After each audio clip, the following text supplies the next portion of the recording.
everyone, and thank you so much for joining me here for a Daily Spark TV. You guys know who I am. I'm Dr. Angela Butchester, and you know what I like to do on my show. I want to enlighten you. I want to inspire you. I want to empower you to become your best self.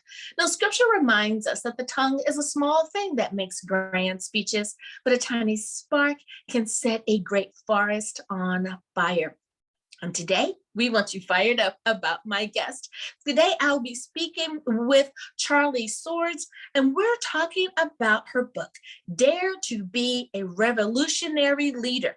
People are the solution. Change your leadership culture. So go on, get comfy, get cozy, get your coffee or get your tea, because we are about to get started. Hello, Charley. Thank you so much for joining me here today on Daily Spark TV.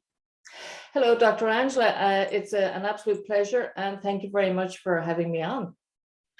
Absolutely, absolutely. Now, as is tradition here on the show, we always give our guests an opportunity to introduce themselves to perhaps those few people out there that may be unfamiliar with you or your work. So first question, tell us a little bit about yourself. Charley, what makes you, you?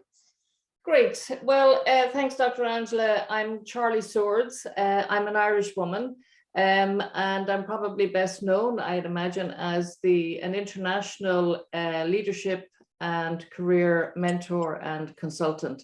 I come from a very small town in, yes, very small country, but I've worked in over 26 countries in the last 24 years, and really, I found that the quality of my life, it improved significantly in meeting so many people and in understanding that regardless of the countries or the continents, we have so much in common. So if we look at what got me to where I am today, when I finished school, I joined one of the largest banks here in Ireland, and I worked there for about 18 years. I grew a little disillusioned with the leadership as I saw it, or with the institution, and suffice to say, I felt my core values didn't match the stated values and practices of the institution. So I had a decision to make, and I chose to leave and to be true to myself. I also had a deep desire to work in the developing countries, and I just wanted to leave a legacy. And so basically I set up my own company, and I have worked privately and with some of the donor funds in various countries. I'm really passionate. I love that. You are such a full and well-rounded person, and I love that. Now, being an author, is that something that you've always wanted to do, or did you find that life presented the opportunity and you said yes? I think shortly after I started my international work, it came to me that it was something that I thought, yes, I would like to do it. There were things I was noticing that were similar in all countries or all organizations and in all leadership. And I thought, gosh, maybe I would like to actually have a voice. And, I thought about it, but what really struck a chord with me was I was working in Ethiopia many years ago. And one of the participants in my training room actually asked me where he could get my book. And I thought, gosh, it's actually in my head. I didn't have one at the time. And I think that was one of the aha moments when I thought somebody actually thought I'd already written one, or that I should have. So it seemed to be confirmation to me that, I really do need to get it out on paper. So I thought about it long and hard, and made the decision, and I made a commitment. And yeah, it took a little longer than I had thought, because you're time poor with traveling. Yeah, I can definitely understand that. Now, the title of your book, how did you come about the title? Did you find that the title came first? Did it develop out of your writings? Tell us about that. It really came from the writing. I had an idea in my mind that the book had to be about change and leadership change. And I wanted a very an impactful title that would cause people to go, and what do you mean?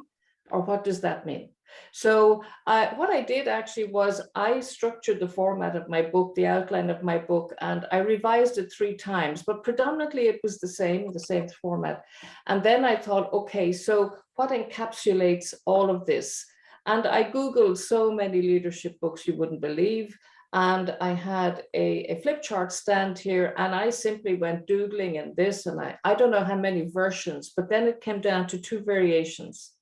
And the first word had to be dare. It was about being courageous and take a leap of faith and change and focus on people. So it had to be dare to be. So it was either going to be dare to be a revolutionary leader or dare to be a brave leader. And I stuck with revolutionary. I love it. I love it.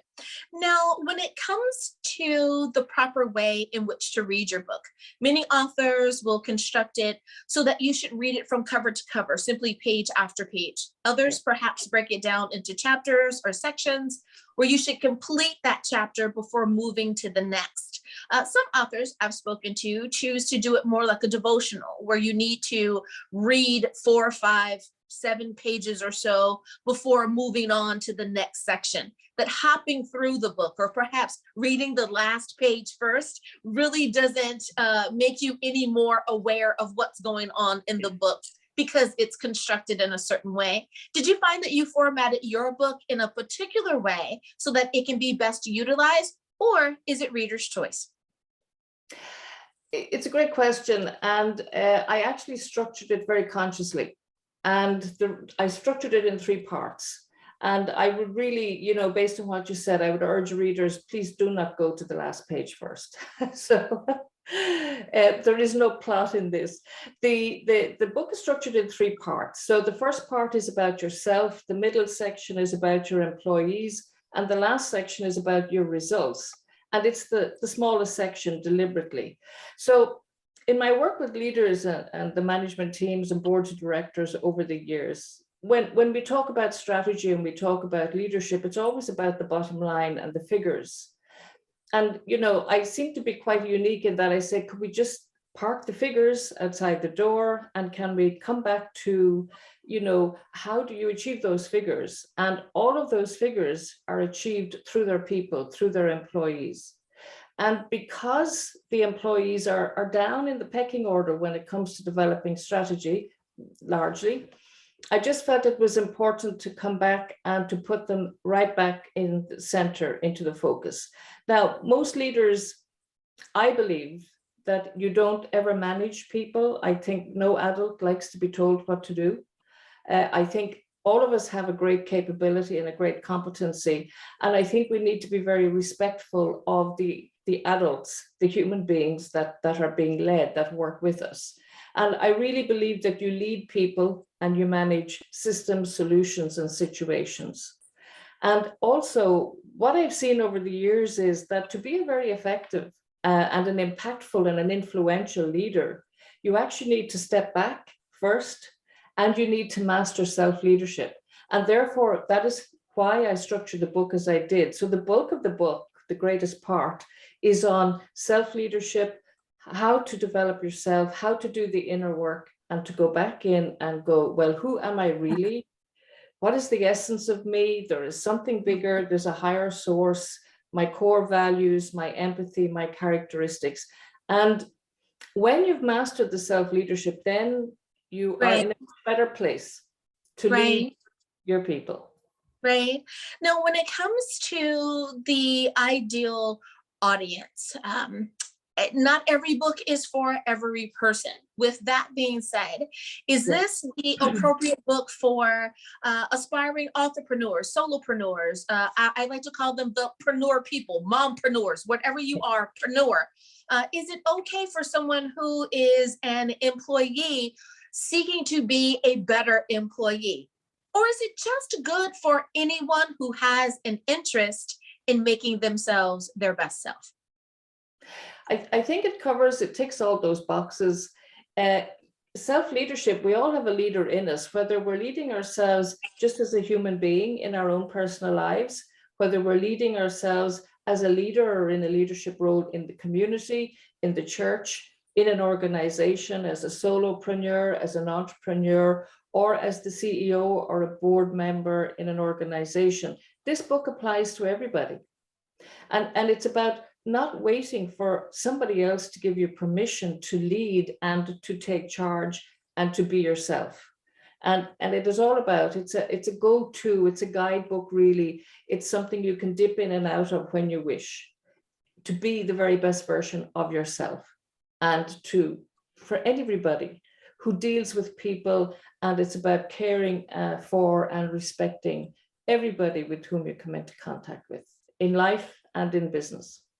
I love it. I love it. Now it's almost time for us to go to break, but I want to ask you one process question. And that is, when it was time to publish your book, every author has to decide, do I self-publish? Do I use the professionals or publishing house? How did you go about making that decision? What I felt was that I was not known as a writer or an author. And what I really felt was I needed to get my voice out there first.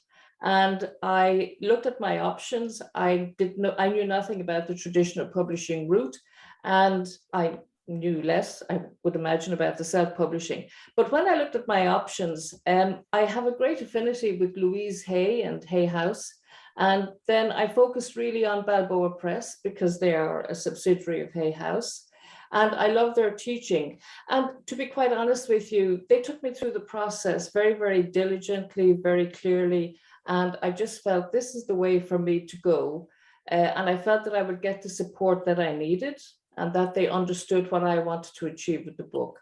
So I took I suppose really I was a bit of a revolutionary in that I decided, okay, I'm going to invest in this. I want this to get out there. So I self-published. And I love it. I love it. I love it. Well, it is time for us to go to break. But before we do, can you remind everyone, what is the title of your book? Where can we get a copy, and how do we stay in contact with you? Okay, thank you, Dr. Angela. So the title of my book is Dare to be a Revolutionary Leader. People are the solution, and change your leadership culture.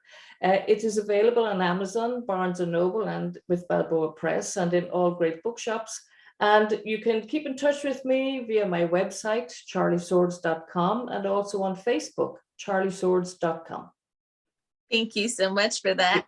We'll be back right after this.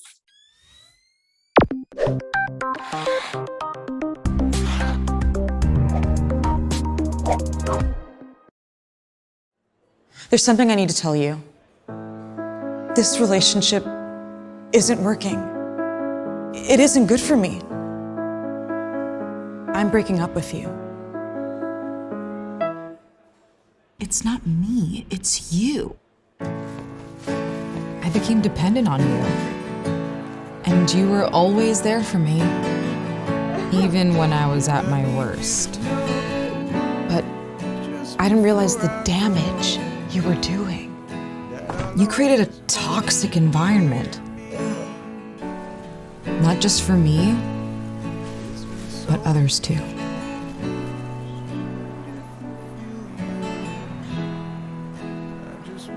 You were suffocating me. We're just no longer compatible. Also, there's one more thing. I met someone else. I'm respected in public. I'm making friends. I feel like I can breathe again. That's how I deserve to be treated.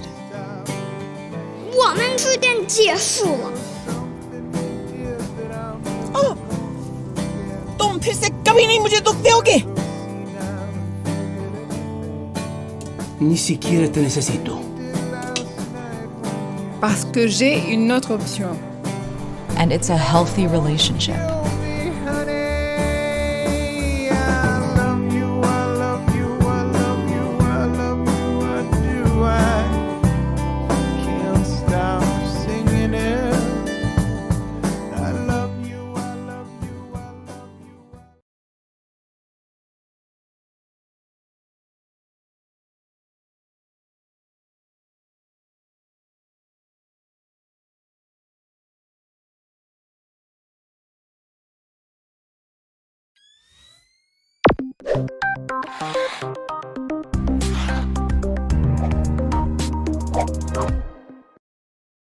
And we are back. Thank you so much for joining me for our Daily Spark TV. Now, Charlie, my next question for you is, I would usually ask you to tell us a little bit about the book, but you've been doing that. So thank you so much for giving us that information. But I want to give you an opportunity to tell us more about your process now. You said that there's 3 different sections, if you will, in which we can determine, is this the part that we want to read, or is this the part we need to read? With that being said, how did you determine which part to include versus exclude? I'm sure there's so much information you wanted to tell the world. How did you make the decision of what to include in the book? It was a difficult decision, partly because the book is a culmination of all my work over probably the guts of a 40-year career in how I saw leadership and understood it when I worked in the financial sector. And then I saw it entirely differently when I stepped into the international consulting world. And then in the more recent years, I've done a lot of executive education and worked with leaders and the boards of directors. And so how I determined the key points to go into the book, it came from my work with all of these teams, with all of these people. So the same issues kept arising. And that for me, that was an indicator that these are the areas that need to be addressed more than others. So financials are covered everywhere, and for me, again, it's about people. And when I work on the strategy with a lot of organizations, everybody knows that the real cause of strategy not being implemented is the fact that, the people don't understand it. So it's kind of like a diktat from the top down. And for me, the whole process is, if you have that fantastic leadership quality and process with your people, and you have those relationships of trust, and if you also ask them, invite them to contribute to the strategy, you will have far greater buy-in, and you will achieve your implementation far more easily. So the topics were determined based on 40-odd years of work across 26 countries, and it was the similar challenges and issues that kept arising around people not being seen, not being heard, and not being valued enough in the organizations. And isn't that quite curious that that's what we are hearing in society in general? When people do not feel heard, when people do not feel seen, understood, or that they are important as a part of the collective, then people do raise their voices. And I think that many employers are learning that with the next generation, what used to be acceptable before is no longer acceptable. Yep. And that there are, and I can't speak for every country or for every state within the United States, but we are finding that people are raising their voices and demanding change for such a time as this. So I think you're spot on. Speaking of being spot on, why did you feel that it was so important to get this information out now? People are going to say, hey, we've been reading books about what's going on in the world since the beginning of time. What makes your book special or different? I think what makes it different is that this is, from me, this is a fresh perspective on leadership, based on having studied and having utilized and seen many of my clients and client organizations utilize the various leadership models that already exist. And I do believe, particularly with the pandemic, but even prior to that, all wasn't well in the world, if we call it that way. I do believe that the leadership models that got us to where we are today, they're not the models to take us forward, to correct the mistakes that have been made. And therefore, a new perspective was required. I had been thinking about it for long enough, and I said, okay, now is my time to put my perspective out there and to explain it and to say, I truly, truly believe people are the solution. They're not the cause of the problems. And I also would be concerned, and I'm concerned, at how humanity is being compromised with this interminable change or chasing of technology. And people can't keep up with the technological changes. And I think that is a difficulty. And I think we have got to come back and say, why are we forcing people to try to adapt to a machine or a technology? It should be the other way around, that people are the greatest resource we have, and they need to continue to be treated with dignity and respect. And let's just, work around that. I just think they have got to be put back into pole position. And I just felt now more than ever is the time to say what I believe. Now, within the title of your book, you use two words that I think can, depending on who you ask, when you ask, and where you ask, they may come up with different answers. Those two words are revolutionary and culture. When you address those two aspects, what culture here in the States is totally different than culture in the UK, totally different than the culture in South Africa. With that being said, how do you address culture and revolution, or being revolutionary, but yet manage to intertwine it with all of the diverse cultures as well? It's a great question. So the approach I took, because my experience came from a mix of wonderful cultures. And really what I would like people to do is to start something of a revolution. Now, God knows we have enough of the wars. That's not the revolution I'm thinking about. I would like people to revolutionize their thinking and to really step back and to consciously think about how they're leading, how they're thinking, what their attitudes towards their employees are, and what their behaviors are like.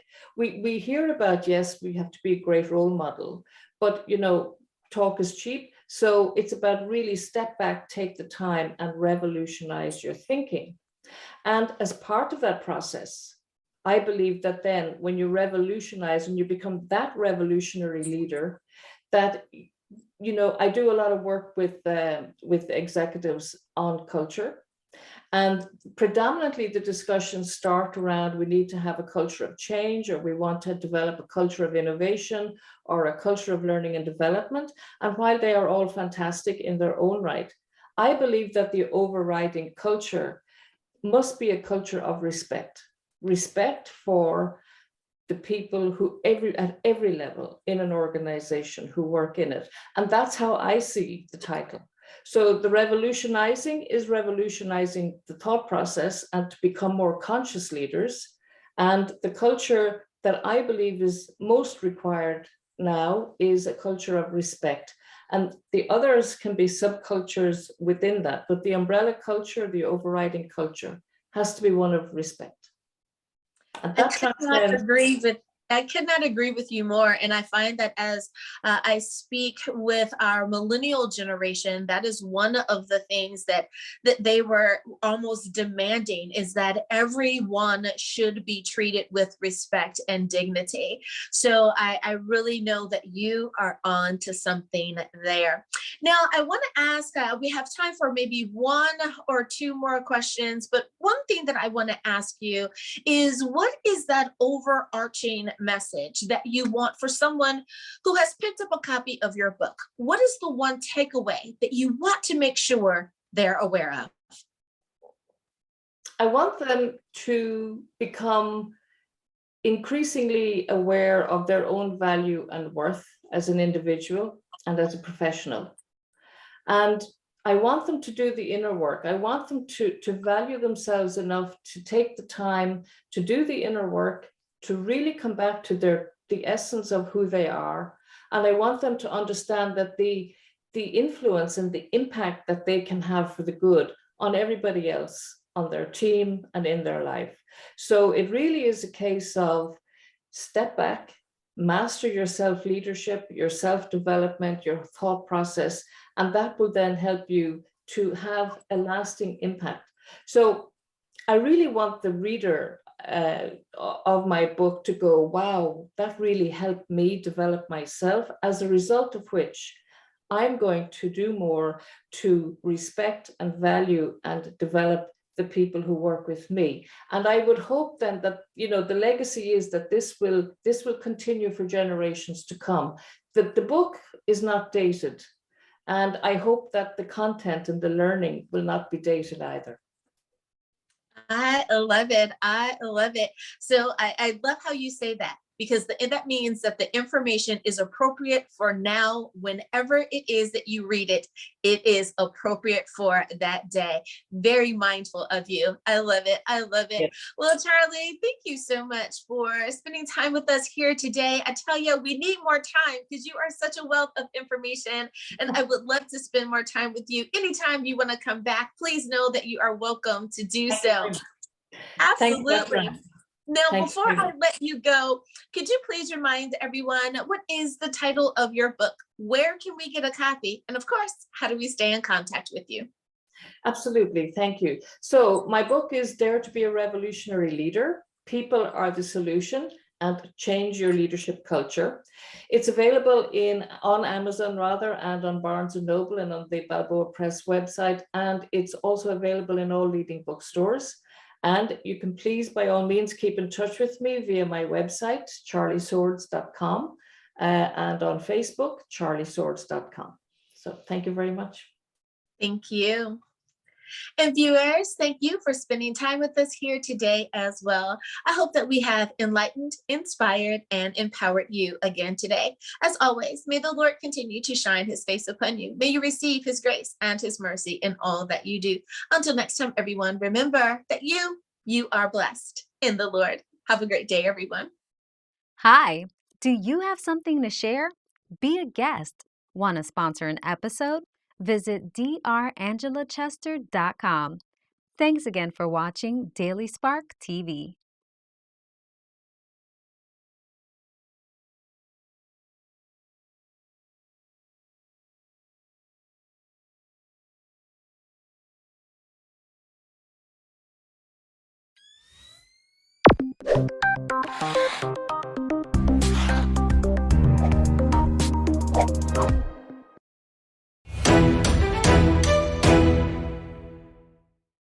Hi there!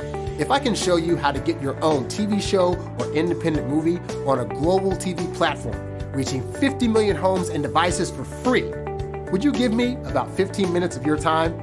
Plus, we will show you how you can get paid royalties every month on your on-demand TV content. Hey, TV is booming, so join the movement. Click the link below or visit www.mytvoffer.info.